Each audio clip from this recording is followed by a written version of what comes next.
kisah taubatnya Tha'labah radhiyallahu anhu. Sahabat Nabi yang mulia ini adalah anak muda yang masih muda dan keimanan sudah tertanam dalam hatinya. Zaman dulu orang tidak punya kamar mandi dalam rumah, maka orang kalau mau pergi ke WC ataupun mau mandi, maka biasanya orang pergi ke padang pasir. Satu waktu Tha'labah radhiyallahu anhu ini keluar, kemudian dia ke padang pasir, lewat, bukan sengaja, lewat. Rupanya dia melewati sebuah tempat mandi tapi untuk seorang wanita Ansar, wanita dari Madinah, ya. Dan wanita ini terkenal, ya, sangat punya kecantikan dan kulitnya putih bersih. Dan ini bukan terlihat, telanjang bulat semuanya, tidak. Tetapi Tha'labah radhiyallahu anhu lewat. Zaman dulu tempat mandinya laki-laki sama perempuan untuk membedakannya, kalau laki-laki itu dibuat pelapa kurmanya sampai ke daerah kepala sehingga bagian kepala terlihat dan orang tahu di dalam itu adalah orang. Ini di padang pasir, dibuat kayak WC-WC umum gitu ya, tapi masing-masing punya. Kalau perempuan tertutup semuanya, tetapi karena terbuat dindingnya dari pelapa kurma, ya, mirip dengan pelapa-pelapa kelapa kita sekarang, ya, ada serat-serat, ada lubang celah di antaranya, maka dia sempat lihat sepintas perempuan tersebut. Dan itu mengganggu hati dia. Begitu melihat langsung terganggu hatinya. Padahal dia tidak niat untuk sengaja mengintip orang mandi. Maka dia merasa tulang-tulangnya gemetar, kesemutan, otot-ototnya merasa kesakitan dan lemas. Lalu kemudian dia segera naik ke atas sebuah bukit yang sangat tinggi di Madinah. 40 hari dia nggak pernah turun. 40 hari. Di atas gunung tersebut bertaubat kepada Allah Subhanahu wa taala. Salat di sana, dia makan minum di sana, pokoknya tidak mau pulang ke rumahnya. Nabi SAW memiliki tradisi, seringkali beliau kalau habis sholat melihat sahabat-sahabatnya. Tapi karena Tha'labah ini bukan orang yang sering ada di depan, maka Nabi SAW tidak melihat dia.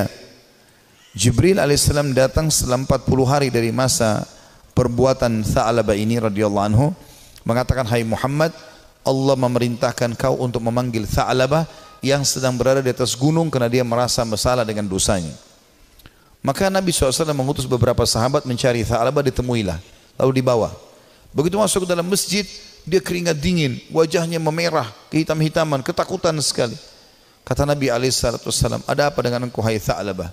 Dia mengatakan, ya Rasulullah, saya telah melakukan maksiat yang besar sekali. Kata Nabi SAW, rahmatnya Allah lebih luas. Ya, kemudian waktu itu diiqamahkan solat,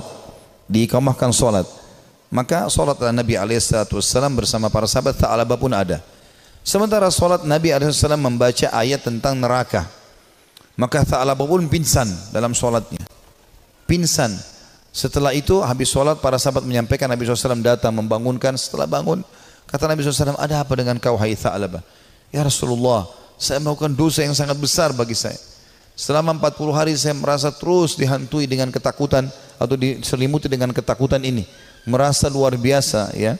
Masalah saya melihat wanita tidak sengaja yang lagi mandi. Maka dia pun berkata, Nabi SAW mengatakan, rahmat Allah luas, mohon ampunlah. Dia mengatakan, ya Rasulullah, tapi hati saya masih betul-betul terganggu dengan ini, ya. Maka Nabi SAW setelah mengatakan rahmat Allah luas, pulanglah semua sahabat ke rumah. Sampai beritakan Nabi SAW kalau Tha'labah sakit di rumahnya. Maka Nabi SAW datang ke rumahnya, kemudian ingin meletakkan kepala Tha'labah di atas paha Nabi SAW. Tha'labah terus berusaha menjauh radhiyallahu anhu. Kata Nabi SAW, kenapa kau jauhkan kepalamu dariku? Dia mengatakan, ya Rasulullah, kepalaku penuh dengan dosa. Ini bayangkan sosok seorang sahabat yang hanya sekedar melihat tidak sengaja wanita, ya, yang sedang mandi, itu pun cuma di celah-celah pelapa-pelapa kurma itu. Maka Nabi SAW mengatakan, rahmat Allah luas. Apa yang kau rasakan hai Tha'labah? Kata Nabi SAW.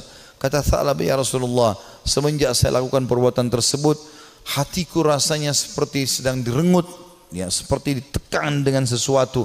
Tulang-tulangku dan otot-ototku seperti kesemutan semuanya. Aku merasa ketakutan yang luar biasa. Apa harapanmu? Kata Nabi SAW.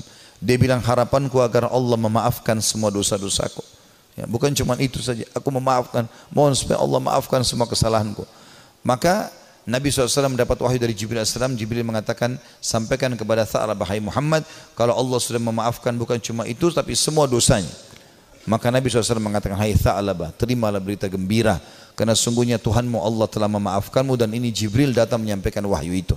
Maka Tha'labah pun bergembira, senyum, kemudian dia bertakbir lalu meninggal dunia. Maka pada saat dia wafat, teman-teman sekalian radhiyallahu anhu, sahabat Nabi yang mulia, saking takutnya dengan Allah sampai mati, meninggal, ajalnya datang. Waktu itu Nabi SAW mengatakan, urus jenazah segera, kita kuburkan, dimandikan segala macam, disolati. Habis sholat lagi mau diantar ke kuburan, Nabi SAW jalan sambil jingkrak-jingkrak, ya, sedikit beliau jinjitkan kakinya. Kata para sahabat, ya Rasulullah, kenapa anda lakukan itu? Kata Nabi SAW, saya merasa malu dengan para malaikat, dan saya tidak bisa menghitung jumlah mereka yang sedang datang melayat jenazahnya Tha'labah radhiyallahu anhu. Sahabat Nabi yang mulia memberikan pelajaran kepada kita bagaimana mereka bertaubat kepada Allah Subhanahu wa ta'ala.